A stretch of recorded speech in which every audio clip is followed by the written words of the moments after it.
নমস্কার বন্ধুরা, আজকে তোমাদের সাথে শেয়ার করতে চলেছি ইনডোর প্ল্যান্টের কিভাবে যত্ন আমি নিই সেটাই। এটা একটা রিকোয়েস্টেড ভিডিও। একজন ভাই আমাকে বেশ অনেক দিন আগে আমাকে রিকোয়েস্ট করেছিল, তো সেই বেসিসে আমি এই ভিডিওটা বানিয়েছি। ইনডোর প্ল্যান্ট আমাদের ঘরের মধ্যে রাখলে যে সমস্যাটা প্রথমেই হয় সেটা হচ্ছে কোথায় আমরা রাখবো, কতটা জল দেবো, কতদিন পরে সার দেবো, কী ধরনের সার দেবো, এইটাই হচ্ছে আমাদের একটা সমস্যা হয়ে দাঁড়ায়। অনেক সময় বেশি জল দিয়ে ফেলি আমরা, আর তার ফলেই কিন্তু আমাদের ইনডোর প্ল্যান্টগুলো মরে যায়, বেশি দিন টেকে না। তো সেইগুলোই আমি মেনলি এখানে আলোচনা করব। তো ইনডোর প্ল্যান্ট রাখার জন্য যেরকম পরিবেশ দরকার, আমি আমার অভিজ্ঞতা থেকে বুঝেছি যে খুব ব্রাইট লাইট আছে এরকম কোনো জায়গাতে খুব ভালো ইনডোর প্ল্যান্ট হয়। তবে যদি একটু অন্ধকার অন্ধকার ঘর থাকে, অনেক সময় হয় না ঘরের মধ্যে লাইট জ্বালতে হয়, তো সেক্ষেত্রে কিছু কিছু প্ল্যান্ট আছে যেগুলো সেই সব ঘরগুলোতে রাখা যায়। তাতে তার গ্রোথটা হয়তো একটু স্লো হয়, কিন্তু প্ল্যান্টটা কিন্তু বেঁচে থাকে, এমন না যে প্ল্যান্টটা মরে যায়। আর ইনডোর প্ল্যান্ট তুমি মাটিতেও লাগাতে পারো কিংবা এরকম জলেও লাগাতে পারো। তো জলে যদি লাগাও তাহলে এটা কদিন পর পর আমরা জল চেঞ্জ করব বা আমরা কিভাবে রাখবো, কোন পাত্রে রাখবো, সেটা নিয়ে একটা কনফিউশন কিন্তু আমাদের সবসময় থেকেই যায়। তো সেই হিসাবে আমি বলবো ইনডোর প্ল্যান্ট সবসময় ট্রান্সপারেন্ট কোনো বোতলে বা তোমার কাচের বোতলে যদি আমরা রাখতে পারি তাহলে কিন্তু খুব ভালো গ্রো করে। যাতে দেখো আমার এখান থেকে পুরো শিকড়টা দেখা যাচ্ছে, এটা একটা ঘিয়ের বয়েম যেটাকে আমি একটু মডিফাই করেছি। ইনডোর প্ল্যান্ট যখন আমরা ফার্স্টে রাখবো জলে, তখন আমরা একদিন বাদে একদিন জল চেঞ্জ করব। তারপর সপ্তাহখানিক পর কিন্তু আমরা সপ্তাহে মাত্র 2 দিন জল পাল্টালেই কিন্তু আমাদের হয়ে যাবে। কিন্তু জল পাল্টানোর পর আমাদের লক্ষ্য রাখতে হবে যে পাত্রটা আমরা এইটাতে রাখছি, মানে গাছটাকে রাখবো, সেই পাত্রটা যেন ভালো করে পরিষ্কার করে নেওয়া হয়। প্রতিবার জল পাল্টানোর সময় কিন্তু এই পাত্রটা ভালো করে পরিষ্কার করে নিই, যাতে কোনো রকম শ্যাওলা বা কোনো কিছু তোমার আয়রনের দাগ ধরা না করে। তারপর দেখো আমি গোড়াটা ভালো করে ধুয়ে নেব, নিয়ে তারপর পাতাগুলোও ভালো করে ধুয়ে নেব।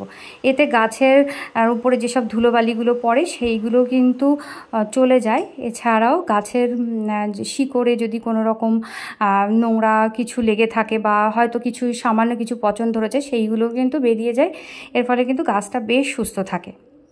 তো দেখো আমার পুরো জিনিসটা আমি ধুয়ে ফেলেছি, ভালো করে কিন্তু ধুয়েছি পাতাগুলো। আর পাতাগুলো ধোয়ার পর ইনডোর প্ল্যান্ট দেখবে একদম চকচক করে। তো এইভাবে কিন্তু তোমরা মানি প্ল্যান্ট রাখতে পারো, বা জলে থাকে এরকম যে কোনো প্ল্যান্ট কিন্তু এইভাবেই যত্ন নিতে হয়। প্রথম দিকে একটু ঘন ঘন অল্টারনেট ডেটে তোমরা জল পাল্টাবে, তারপর সপ্তাহে 2 দিন করে জল পাল্টালেই হবে। যদি অনেকে আছে যে 15 দিনে একবার জল পাল্টায়, সেক্ষেত্রেও খুব বেশি অসুবিধে হয় না। এতে কি সমস্যা হয়, গাছের পুষ্টিটা পায় না। রেগুলার জল যদি আমরা পাল্টাতে থাকি তাহলে জলের ভেতর থেকে এর পুষ্টিটা নিয়ে নেয়, ফলে গাছটা ভালো গ্রো করে। যেহেতু জলে রাখলে আমরা কোনো রকম ফার্টিলাইজার দিই না, এতে জল থেকেই এরা এদের পুষ্টিগুণটা শোষণ করে নেয়। তো এইভাবে তোমরা রাখতে পারো। এটা হচ্ছে আমার ফিলোডেন্ড্রন একটা গাছ।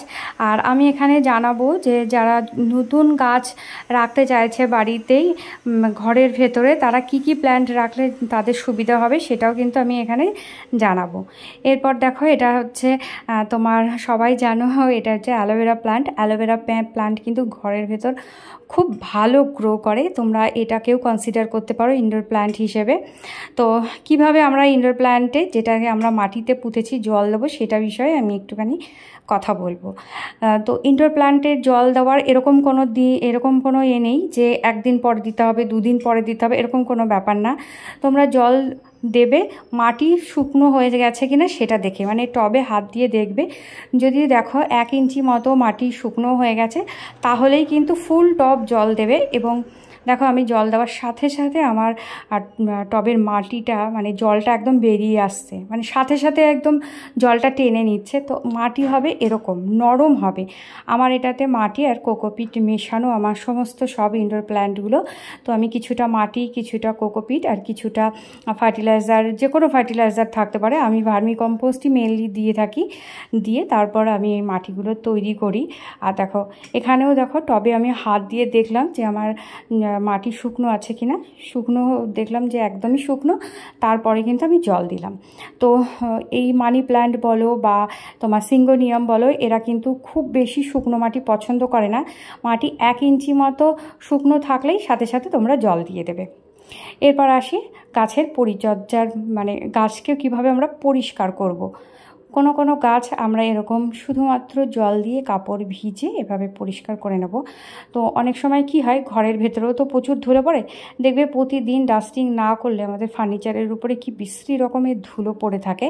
তো গাছের উপরেও সেই ধুলোটা অবশ্যই পড়ে। দেখতেই পাচ্ছ, এটা সাদা কাপড় নিয়ে আসলাম তোমাদের দেখানোর জন্য। তো এইভাবে কোনো প্ল্যান্ট আছে যেগুলো একটু বড় পাতা বা একটু মুছতে সুবিধা হয়, সেগুলো কিন্তু এরকম প্লেন জল দিয়ে কাপড় ধুয়ে মুছে নিতে পারো। গাছের পাতা যদি আমরা নিয়মিত পরিষ্কার করি তাহলে কিন্তু ফটোসিনথেসিস খুব ভালোভাবে হয় আর গাছ খুব ফাস্ট গ্রো করে।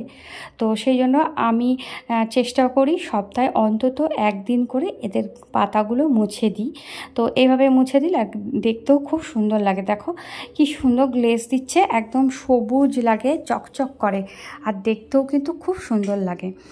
আর কিছু গাছ আছে যেগুলোর প্রচুর পাতা হয়, যেগুলো এভাবে মোছা সম্ভব না। যেমন দেখো মানি প্ল্যান্টের, তোমাদের এটা দেখাচ্ছি, অনেকের তো প্রচুর ঝাঁকড়া মানি প্ল্যান্ট হয়।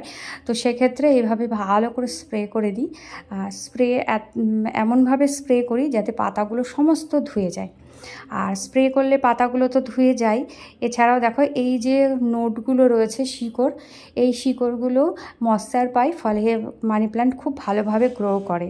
আর মানি প্ল্যান্ট কিন্তু খুব ময়েশ্চার লাভিং প্ল্যান্ট। তোমরা যদি দিনে 1 বার করে স্প্রে করতে পারো তাহলে কিন্তু খুব ভালো মানি প্ল্যান্ট গ্রো করে।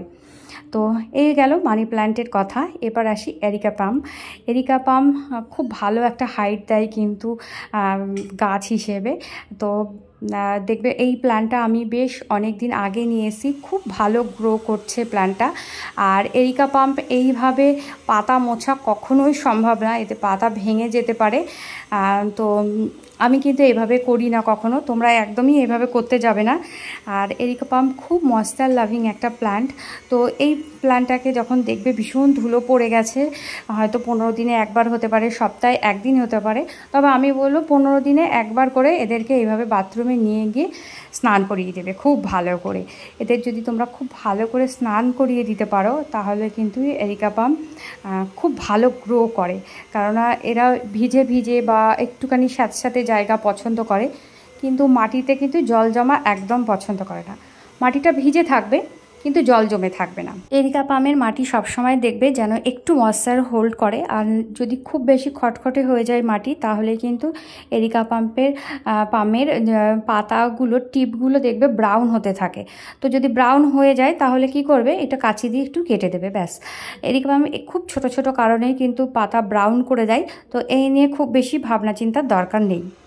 আর তারপর আসবো সিঙ্গোনিয়াম। আমার সিঙ্গোনিয়ামে আমি আর যেরকম প্ল্যান্টগুলোতে জল দিই সেভাবেই জল দিই। আর সিঙ্গোনিয়ামও কিন্তু খুব ময়েশ্চার লাভিং প্ল্যান্ট, ওকে যদি 1 বার করে দিনে স্প্রে করে দেওয়া হয় খুব ভালো গ্রো করে। এরপর আসি এই রিও প্ল্যান্টে। এটা কিন্তু পুরোপুরি ফুল সানের প্ল্যান্ট, কিন্তু আমি এটাকে ঘরে রেখেছি। কি করে ঘরে রেখেছি সেটা আমি দেখাচ্ছি তোমাদেরকে।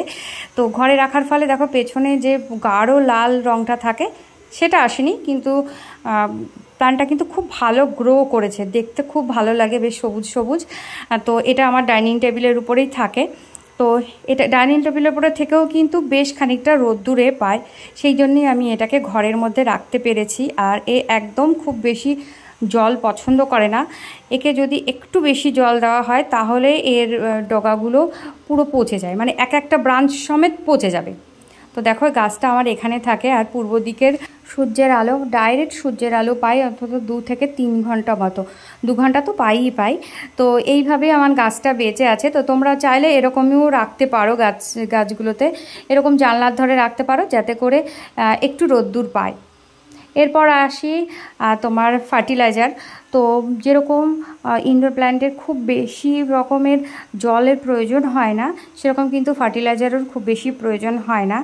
মাঝে মধ্যে তোমরা এরকম চাল বা ডাল ধোয়ার জল দিয়ে দিতে পারো সপ্তাহে একদিন করে। এছাড়াও মাসে একদিন করে ভার্মি কম্পোস্ট বা পাতা পচা সার কিংবা গোবর সার যে কোনো একটা কিছু তোমরা 1 মুঠো করে দিয়ে দিতে পারো, বা লিকুইড সার দিতে পারো, মানে লিকুইড যে ফার্টিলাইজারটা সেটাও দিতে পারো।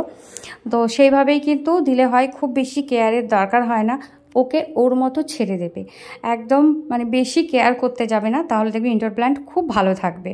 তো দেখো আমি 2 বারের ধোয়া জলটা নিয়ে নিলাম, ফার্স্টবার একবার আর সেকেন্ডবার একবার। এটাই এবার আমি প্ল্যান্টের মধ্যে দিয়ে দেবো, এর সাথে জল মেশাবো না বা কিচ্ছু মেশাবো না। দেখো বাটি করে এমনি দিয়ে দিচ্ছি, এবং যখনই জল দেবো ফুল টব দেবো, যাতে প্রতিটা শিকড় খুব ভালোভাবে জলগুলো পেয়ে যায়, তাহলেই হয়ে যাবে। খুব বেশি কিন্তু এর পরিচর্যার প্রয়োজন হয় না, আর খুব কম পরিচর্যায় ঘরটা এত সুন্দর করে সাজিয়ে রাখে, অতুলনীয়। আর এখানে দেখো জল দেওয়ার সাথে সাথে কিন্তু আমার এই নিচে পাত্রের জল কালেক্ট হয়েছে, তোমরা কতটা দেখতে পাচ্ছ আমি জানি না, সাথে সাথেই কিন্তু বেশি জলটা এখান থেকে বেরিয়ে গেছে। তোমরা সব সময়ের জন্য চেষ্টা করবে এমন একটা মাটি তৈরি করতে বা পাত্র এমনভাবে ছিদ্র করতে যাতে এক্সট্রা জলটা বেরিয়ে যায়। এছাড়াও সময় মতো গাছের প্রুনিং করতে হবে। অনেক সময় কি হয়, গাছ অনেক বেশি লম্বা হয়ে যায়, সেই সময় আমরা গাছটা যদি একটু কেটে দিই বা একটু পিঞ্চিং করে দিই, তাহলে কিন্তু গাছের গ্রোথটা খুব ভালো হয়। তাছাড়াও শুকনো যে পাতাগুলো হয়ে থাকে সেগুলো তুলে ফেলে দিতে হয়, যাতে করে গাছ তার নিজের এনার্জিটা শুকনো পাতাটাকে বাঁচাতে আর না কাজে লাগায়। আর এরপর আসি আমি স্নেক প্ল্যান্ট কিন্তু খুব শুকনো থাকতে পছন্দ করে। হ্যাঁ, তোমরা দেখবে যে যখন জল দেবে স্নেক প্ল্যান্টে, তো সেক্ষেত্রে একটুখানি লক্ষ্য রাখবে যে মাটি শুকনো হয়েছে কিনা। যদি দেখো মাটি শুকনো হয়েছে, মাটি পুরোপুরি শুকনো হয়ে যাওয়ার পরেও 2 দিন তোমরা অপেক্ষা করবে, তারপর জল দেবে। তো এরকমই এর জল দেওয়ার সিস্টেম। তোমরা ভেবো না যে মরে যাবে, একদম মরবে না। অনেক দিন পর্যন্ত, অন্তত 15 থেকে 1 মাস পর্যন্ত জল না দিলেও বেঁচে থাকতে পারে। তবে কি বলো তো, বেশি জল দিলে একদম পচে যাবে। আর স্নেক প্ল্যান্ট কিন্তু পুরো অন্ধকার ঘরেও খুব ভালো রকমভাবে বেঁচে থাকতে পারে। তবে তোমরা যদি চাও যে স্নেক প্ল্যান্ট একটু তাড়াতাড়ি ফাস্ট গ্রো করে, তাহলে কিন্তু সকালবেলার হালকা 1 থেকে 2 ঘন্টার রোদ্দুরে তোমরা রাখতে পারো। তো আমি ইদানিং এটাকে আমার ডাইনিংয়ের জানলায় রাখা শুরু করেছি, দেখা যাক কীরকমভাবে গ্রো করলে তোমরা তো ব্লগে দেখতেই পাবে।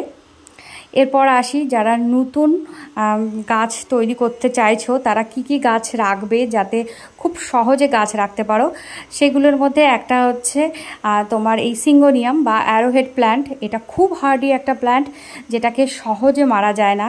হ্যাঁ, এটাতে জলেও তোমরা খুব সহজে রেখে দিতে পারবে, জলেও ভীষণ ভালো গ্রো করে। হ্যাঁ, মানে খুব ফাস্ট গ্রো করে কিন্তু জলেতেও। তো মাঝে মধ্যে যেরকম জলটা আমি তোমাদেরকে পাল্টাতে বলেছি, ওইভাবেই পাল্টে দেবে, তাহলেই হবে। আর এটা আমার একটা ফিলোডেন্ড্রন, তো এটাও কিন্তু খুব ইজিলি মেনটেন করা যায়, জলের মধ্যেই রাখতে পারো তোমরা, মাটিতে পোঁতার দরকার নেই। যারা নতুন গাছ লাগাচ্ছ তারা কিন্তু শুধুমাত্র জলের মধ্যেই গাছ রেখে কিন্তু অনায়াসে ঘরের মধ্যে রাখতে পারো বা ঘরটাকে সাজাতে পারো।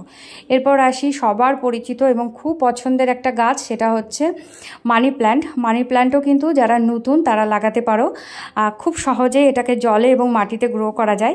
এছাড়াও আছে তোমার স্নেক প্ল্যান্ট খুব হার্ডি একটা প্ল্যান্ট, যেটা যারা নতুন বাগান করছো তাদের জন্য একদম অনবদ্য একটা গাছ। তো চলো বন্ধুরা, এই ছিল আজকের ভিডিও। ভালো লাগলে অবশ্যই লাইক, কমেন্ট আর শেয়ার করে দিও। আজকের মতো বিদায় নিচ্ছি, টাটা, বাই বাই, সবাই ভালো।